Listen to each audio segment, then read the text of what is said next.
2024년 5월의 어느 날이었습니다. 서울의 하늘은 푸르렀고 한강은 유유히 흘렀으며 도시의 심장은 여느 날처럼 고동치고 있었습니다. 그것은 특별해 보이지 않는 평범한 오후였습니다. 하지만 역사는 항상 가장 평범한 순간에서 시작됩니다. 미국 뉴욕에서 온 에단과 리사 가족이 있었습니다. 그들은 한국에서의 마지막 날을 기쁨에 찬 마음으로 맞이하고 있었습니다. 지난 6일간 서울의 골목골목을 누비며 느꼈던 따뜻함, 낯선 나라에서 받았던 친절함이 그들의 가슴을 채우고 있었습니다. 그들은 몰랐습니다. 이날이 그들의 인생을 영원히 바꿀 날이 될 것이라는 사실을 말입니다. 그리고 이 순간이 한 개인의 위기를 넘어 한국이라는 나라의 본질을 세계에 알리게 될 것이라는 사실을 말입니다. 에단과 리사는 미국에서 아주 평범한 가정을 꾸리고 있었습니다. 의료진과 교사로 일하는 중년 부부였고 청소년 2명의 부모였으며 매해 한 번쯤 가족 여행을 떠나는 사람들이었습니다. 올해 목표지는 한국이었습니다. 한국을 선택한 이유는 특별하지 않았습니다. 그저 K드라마에서 보던 서울의 야경이 아름다워 보였고 한국 문화가 궁금했으며 동아시아 여행 중 거쳐갈 수 있는 멋진 도시라는 생각이 들었을 뿐입니다. 하지만 도착한 순간 그들은 알게 되었습니다. 그곳이 단순한 관광지가 아니라 감정을 나누는 나라라는 것을 말입니다. 인사동의 전통 찻집에서 만난 노부부는 서툰 영어로 한국 문화를 설명해 주었고 손수 따뜻한 차를 내려주었습니다.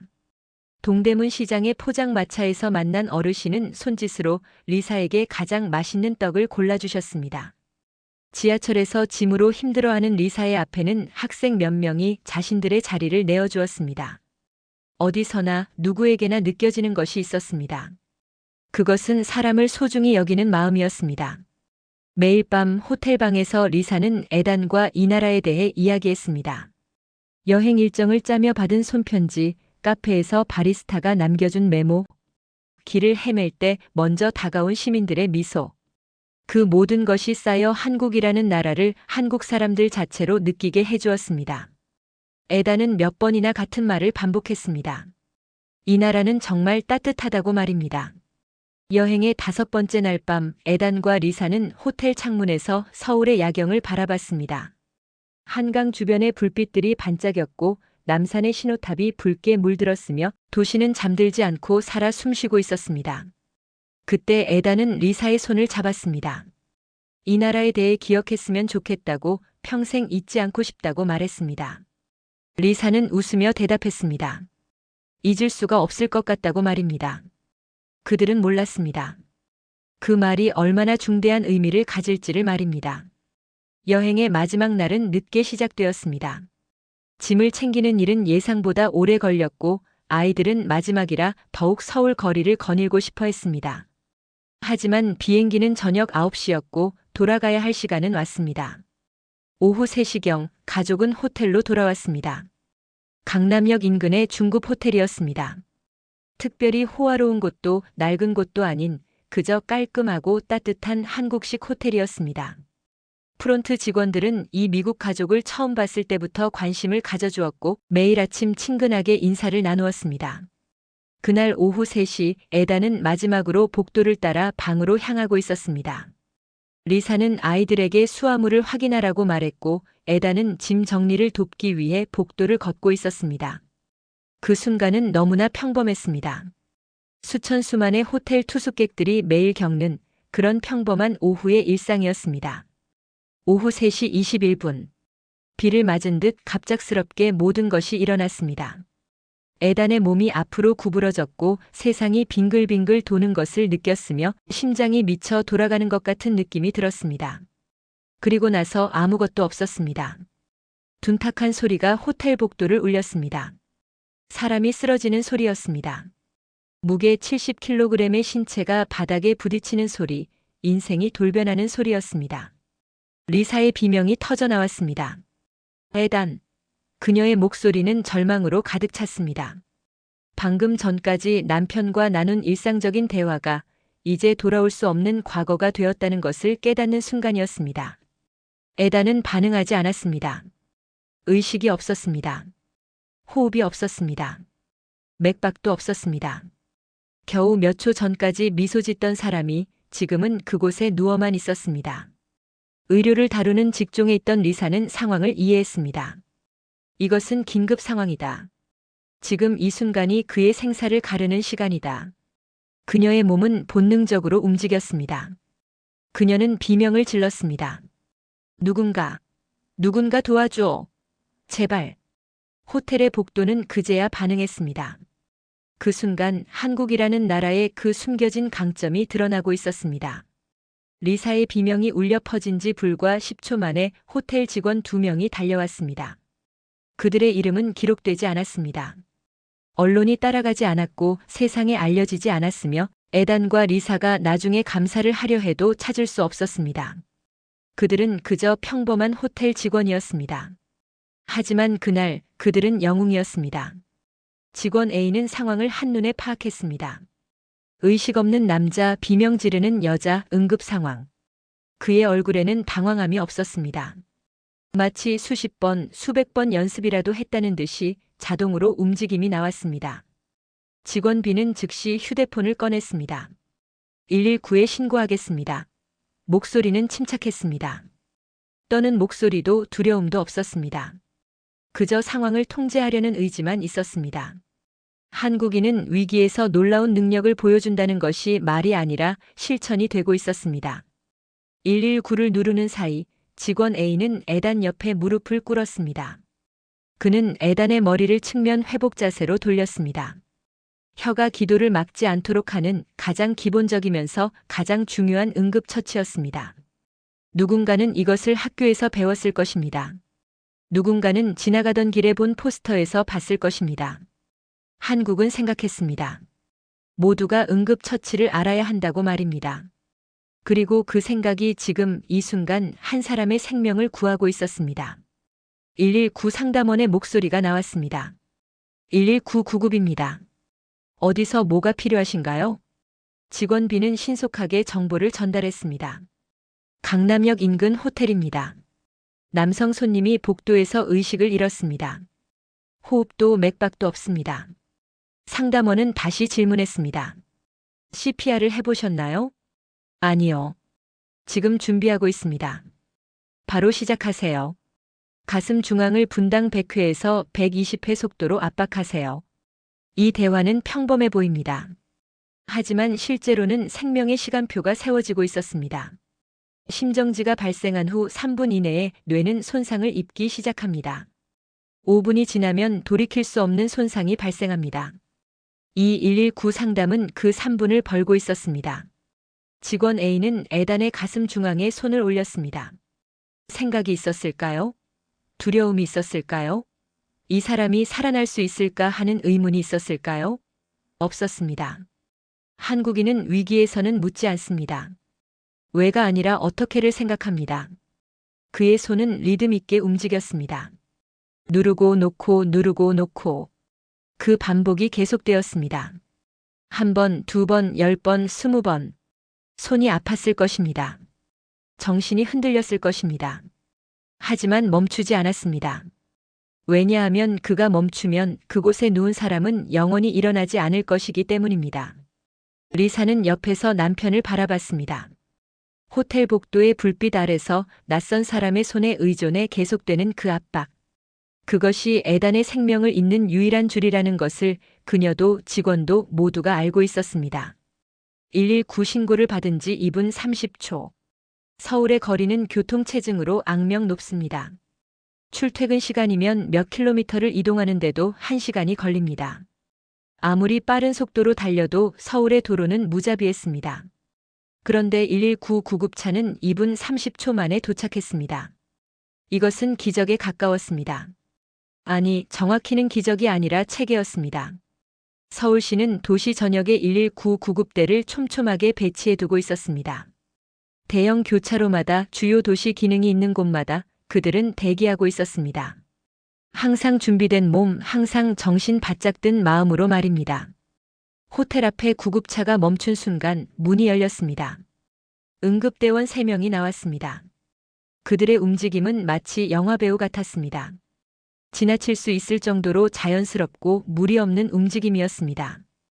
이것이 수백 번 반복된 움직임이라는 것이 느껴졌습니다. 호텔 직원이 그들을 안내했습니다. 복도에 있습니다. 그들은 달렸습니다. 엘리베이터를 기다리지 않고 계단을 달렸습니다. 계단을 오르면서도 들것과 기계들을 놓치지 않았습니다. 이것은 효율성이 아니라 생명의 무게를 이해한 움직임이었습니다. 복도에 도착했을 때 여전히 호텔 직원은 에단의 가슴을 누르고 있었습니다. 그 광경을 본 응급대원 중 리더격인 선배대원이 외쳤습니다. 고마워요. 잘했어요. 이제 우리가 할게요. 음성에 감정이 담겨 있었습니다. 이것은 진심이었습니다. 직원이 한 그 압박의 매 순간이 환자의 생명을 잇고 있다는 것을 그들은 알고 있었습니다. 응급대원들이 대신 압박을 맡았습니다.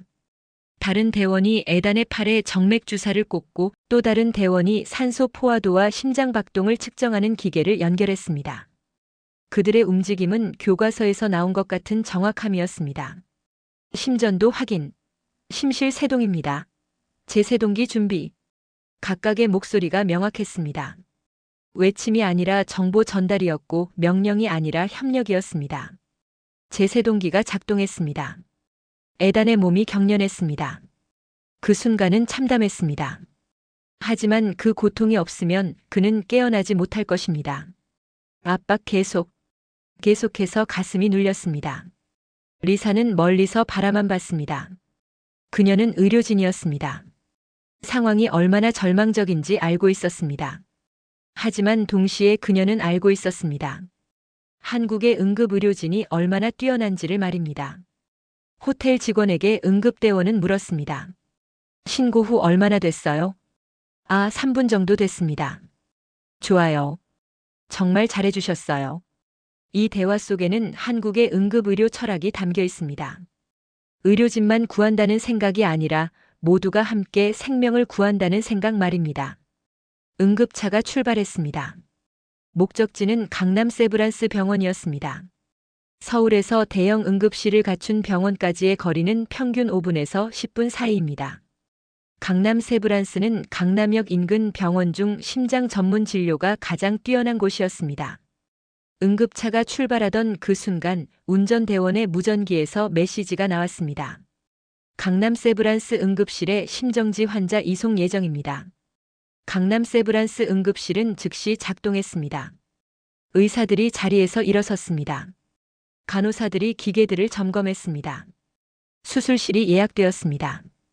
혈액은행에서 혈액이 준비되었습니다. 모든 것이 한 환자를 맞이하기 위해 움직이고 있었습니다. 이것이 한국의 응급의료 시스템이었습니다. 응급차 내부에서는 계속 응급처치가 이루어지고 있었습니다.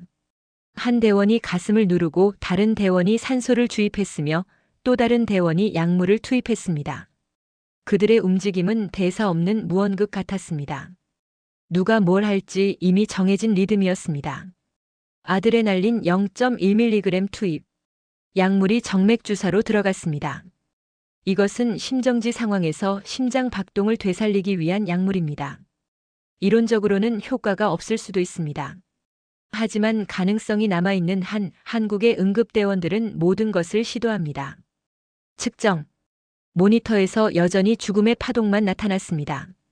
하지만 대원들의 리듬은 계속되었습니다. 누르고 투입하고 측정하고 다시 누르고. 그 반복의 연속이었습니다. 병원까지 걸리는 시간, 그 귀한 5분 동안 에단의 생명줄은 끊기지 않아야 했습니다. 운전대원은 신호등을 무시하지 않았습니다. 대신 그는 안전하면서도 가장 빠른 경로를 택했습니다. 매 초가 중요했습니다. 신호등이 빨갛게 켜졌습니다. 하지만 다른 차들이 길을 열어주었습니다. 이것이 한국의 응급 문화였습니다. 누군가의 생명이 달린 순간 모두가 함께 움직입니다. 구급차가 병원 응급실에 도착했습니다. 응급실의 문이 열렸습니다. 의사와 간호사들이 들것을 받았습니다. 환자 정보는 이미 무전으로 받은 상태였습니다. 심정지, 호흡 없음, 맥박 없음, CPR 진행 중. 담당 의사 박준호는 한눈에 상황을 파악했습니다. 바로 응급 카테터 준비하세요. 이것은 심근경색에 대한 즉각적인 시술을 의미했습니다. 치료 표준은 심정지가 발생한 후 60분 이내에 관상동맥 시술을 완료하는 것이었습니다. 에단은 이미 20분이 흘렀습니다. 남은 시간은 40분 뿐이었습니다. 하지만 박준호 의사는 알고 있었습니다. 이 환자를 살리려면 이 시간을 더 단축해야 한다고 말입니다. 그는 결정을 내렸습니다. 바로 카테터실로. 일반적인 병원 프로토콜에 따르면 환자는 먼저 응급실에서 안정화된 후 이동합니다. 하지만 이 경우는 달랐습니다. 심정지 상황에서는 시간이 곧 생명입니다. 응급실에서의 지연이 생명을 앗아갈 수 있습니다. 의료진은 응급차 안에서 하던 그대로 계속해서 CPR을 진행했습니다. 카테터실 가는 복도에서도 누군가는 가슴을 누르고 있었습니다. 엘리베이터 안에서도 약물을 투입하고 있었습니다. 생명을 나르는 움직임이었습니다. 카테터실의 문이 열렸습니다. 의료진이 몸을 옮겼습니다. 기계들이 연결되었습니다. 모니터에서 여전히 죽음의 파동이 나타났습니다. 박준호 의사는 혈관을 탐색했습니다. X선 투시기를 통해 심장의 혈관이 보였습니다. 그리고 보인 것은 절망이었습니다. 좌전하행 동맥이 완전히 막혀 있었습니다. 심장의 생명줄이 끊긴 상태였습니다. 이것이 심정지의 원인이었습니다. 박준호 의사는 판단했습니다. 스텐트를 삽입해야 한다. 지금 이 순간에 그의 손은 정밀기구를 집었습니다. 가이드 와이어가 미세한 혈관을 따라 이동했습니다. 몇 밀리미터 단위의 조작이 필요했습니다. 한 움직임이 크면 혈관이 손상될 것입니다. 너무 약하면 막힌 혈관을 통과하지 못할 것입니다. 박준호 의사의 손은 떨리지 않았습니다. 수십 년의 경험, 수백 번의 반복이 만들어낸 손이었습니다. 스텐트. 기구가 전달되었습니다. 금속 탈가락 같은 스텐트가 혈관에 막힌 부분에 도착했습니다. 그리고 펼쳐졌습니다. 모니터를 보고 있던 의료진에게서 희미한 감탄이 새어나왔습니다. 혈류가 돌아오고 있었습니다. 에단의 심장은 여전히 박동하지 않았습니다. 하지만 생명의 가능성이 다시 나타난 것이었습니다. 심정지가 발생한 지 30분. 의료진의 CPR은 여전히 계속되고 있었습니다. 한 사람이 5분마다 교대되며 끊김없이 가슴이 눌렸습니다. 간호사 김지은은 손이 아팠습니다. 하지만 그녀는 멈추지 않았습니다. 왜냐하면 그 아픔 너머에 누군가의 생명이 있다는 것을 그녀는 알기 때문입니다. 박준호 의사는 모니터를 계속 지켜봤습니다. 심전도에는 여전히 죽음의 파동만 나타나고 있었습니다. 의학 교과서에 따르면 심정지가 발생한 후 30분 이상 자발적 순환이 돌아오지 않으면 예후는 매우 나쁩니다.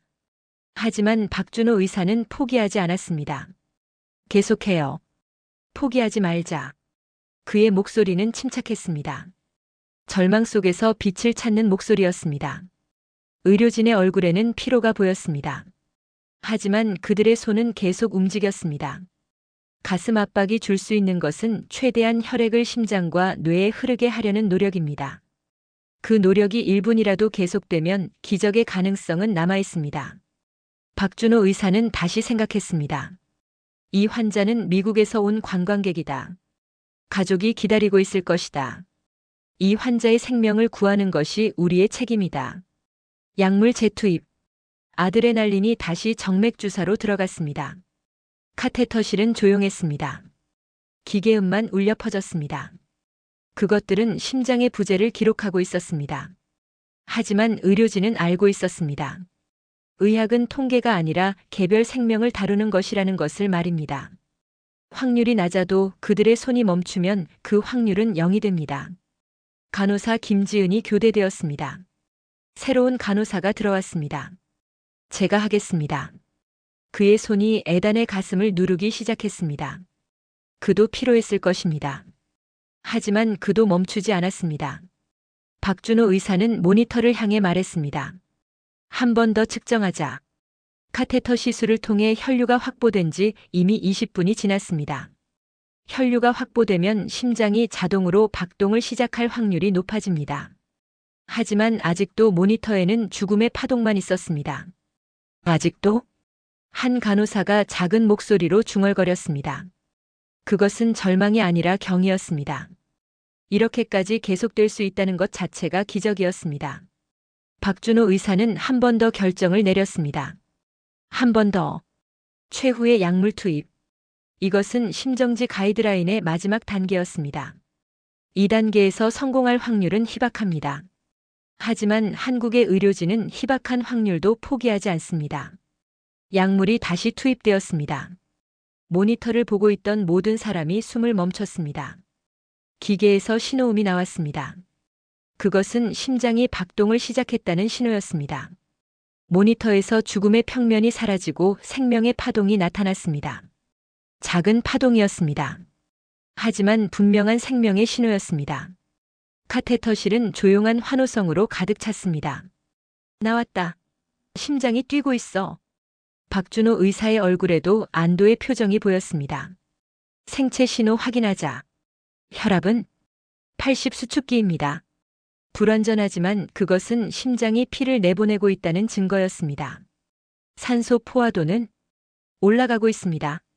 모니터의 숫자들이 희망을 나타내고 있었습니다. 박준호 의사는 모니터를 보며 중얼거렸습니다. 돌아왔다. 정말로. 이것은 한국의 의료진이 만들어낸 기적이었습니다. 아니, 정확히는 절망을 희망으로 바꾸려는 그들의 의지가 만들어낸 기적이었습니다. 심정지가 발생한 지 57분 만에 에단의 심장이 다시 뛰기 시작했습니다. 하지만 이것은 시작일 뿐이었습니다.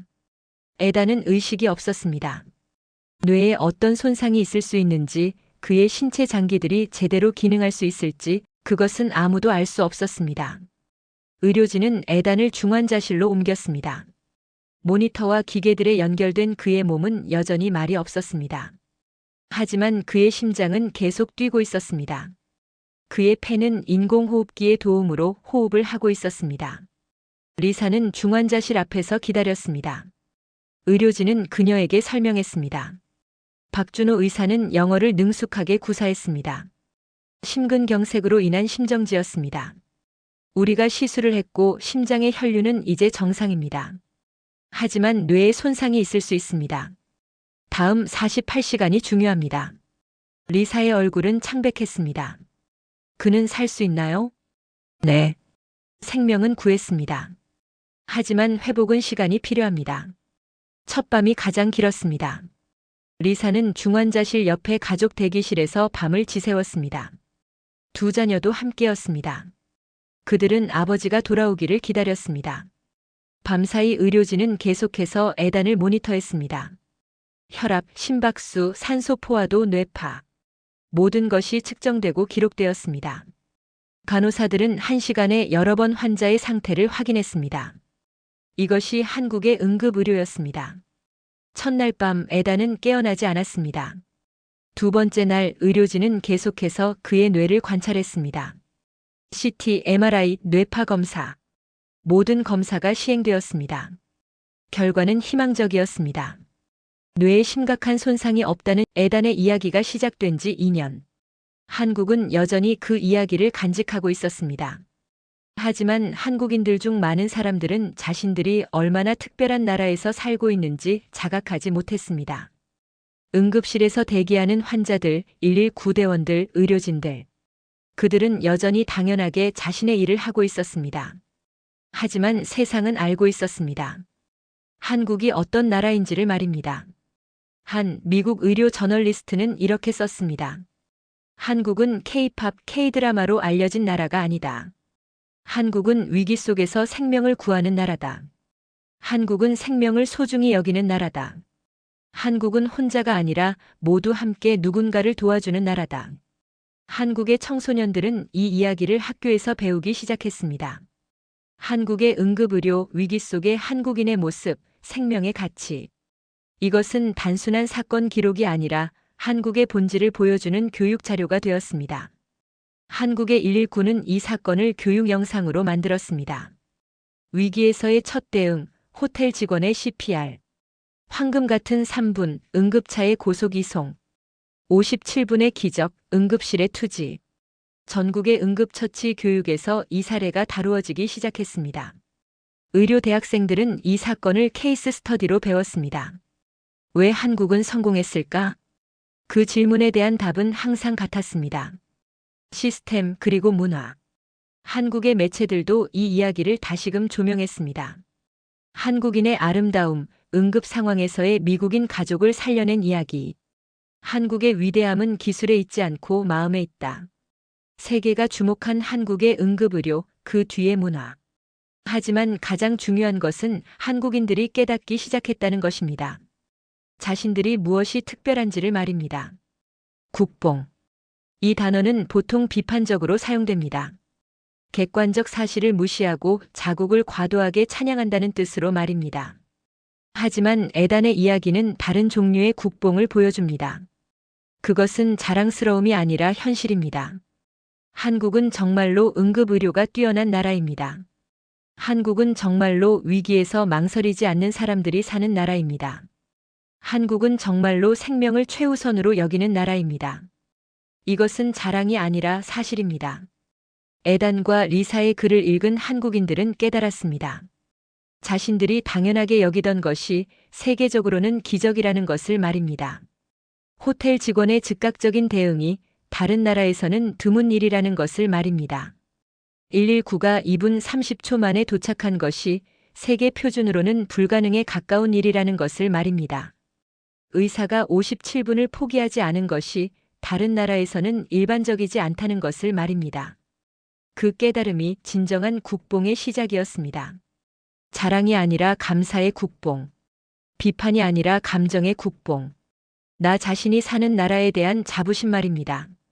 서울의 거리에서 사람들은 이 이야기를 나누기 시작했습니다. 직장에서, 학교에서, 카페에서. 우리가 살고 있는 나라가 정말 대단하다는 걸 알았어. 한국인이길 잘했다는 생각이 들어. 세계가 우리를 보는 방식이 좋았다. 이것이 국뽕의 진정한 힘입니다. 자신의 나라에 대한 긍정적 감정. 자신의 나라의 좋은 점을 인식함. 그리고 그것을 지속하려는 의지 말입니다. 에단과 리사의 이야기가 시작된 지 3년. 에단은 지금 뉴욕에서 평범한 삶을 살고 있습니다. 그는 여전히 심장약을 복용하고 있습니다. 하지만 그는 살아있습니다. 그가 살아있는 이유는 간단합니다. 한국이 그를 살렸기 때문입니다. 에단은 때때로 한국 대사관에 방문합니다. 그리고 그곳의 사람들에게 이야기합니다. 한국은 내 생명을 구했습니다. 대사관 직원들은 그 말을 들을 때마다 자부심을 느낍니다. 한국이 얼마나 위대한 나라인지를 다시금 깨닫게 되기 때문입니다. 한국의 병원들은 이 사건 이후 응급의료 교육을 더욱 강화했습니다. 한 생명이 전 세계에 한국을 알렸다. 우리의 책임은 더 커졌다. 응급대원들은 이 말을 가슴에 새겼습니다. 의료진들도 마찬가지였습니다. 그들은 알고 있습니다. 자신들의 손이 단순히 환자를 치료하는 것이 아니라 한국의 이미지를 만든다는 것을 말입니다. 호텔의 직원 A와 B는 여전히 그 호텔에서 일하고 있습니다. 그들은 에단을 되찾은 영웅이 되었습니다. 하지만 그들은 여전히 겸손합니다. 저는 당연히 해야 할 일을 했을 뿐입니다. 누군가가 쓰러졌으니까요. 이것이 한국입니다. 위기에서 당연히 움직이는 사람들의 나라. 생각하지 않고 행동하는 사람들의 나라. 왜라고 묻지 않고 어떻게를 생각하는 사람들의 나라 말입니다. 박준호 의사는 최근 인터뷰에서 이렇게 말했습니다. 에단 환자는 하나의 케이스가 아닙니다. 그는 우리가 누구인지를 보여주는 거울입니다. 우리가 얼마나 진지한지, 우리가 얼마나 책임감 있는지, 우리가 얼마나 인간답게 생명을 대하는지 말입니다. 그 환자의 회복은 의료의 승리가 아니라 한국의 문화의 승리입니다. 우리는 종종 자신이 사는 나라에 대해 비판합니다. 뭔가 부족하다고, 뭔가 잘못되었다고, 뭔가 개선되어야 한다고 말합니다. 그것은 맞습니다. 모든 나라는 개선의 여지가 있습니다. 하지만 때때로 우리는 우리가 가진 것을 잊습니다. 우리가 얼마나 뛰어난 시스템을 가졌는지를, 우리가 얼마나 강한 사람들과 함께 살고 있는지를, 우리가 얼마나 특별한 문화를 가지고 있는지를 말입니다. 에단과 리사의 이야기는 우리에게 그 사실을 상기시켜 줍니다. 한국은 선택지가 아니라 기적입니다. 한국의 의료진은 문제를 해결하는 사람들이 아니라 생명을 구하는 사람들입니다. 한국의 응급대원들은 직업을 가진 사람들이 아니라 영웅입니다. 한국의 문화는 나약함이 아니라 강함입니다. 약할 때는 더욱 강하게, 절망할 때는 더욱 희망을 찾는 강한 말입니다. 전 세계의 사람들이 한국을 보고 있습니다. K-팝을 통해서, K-드라마를 통해서, 그리고 에단 가족의 이야기를 통해서 말입니다. 그 모든 것이 한국을 보여줍니다. 하지만 가장 중요한 것은 이것입니다. 한국은 기술로 유명한 나라가 아니라 마음으로 유명한 나라라는 것입니다. 한국은 발전으로 알려진 나라가 아니라 따뜻함으로 알려진 나라라는 것입니다. 한국은 강함으로 인정받는 나라가 아니라 인간다움으로 인정받는 나라라는 것입니다. 그날 오후 3시 21분 서울의 한 호텔 복도에서 일어난 일은 단순한 의료 사건이 아니었습니다. 그것은 한국이 무엇인지를 세계에 보여준 사건이었습니다. 그것은 한국인이 누구인지를 증명한 사건이었습니다. 한국은 계속 누군가를 구하고 있습니다.